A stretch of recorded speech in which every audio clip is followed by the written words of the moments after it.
As I pointed out, long before the Arabs came to the scene, you already had the Carthaginians who were there, and they did have some trade.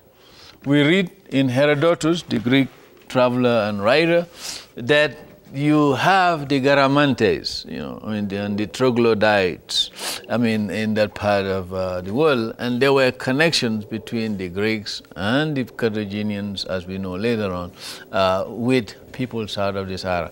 Now, from the Roman historians, Greek historians, you know that there were some connections between people at the periphery of the desert and the people who were further to the north of the desert in North Africa.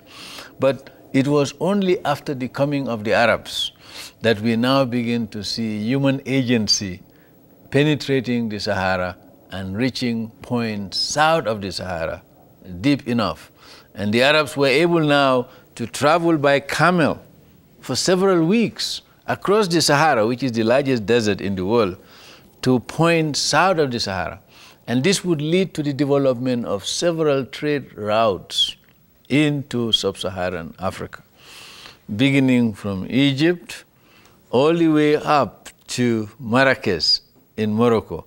You have this number of routes that you can take, points from the north to sub-Saharan region.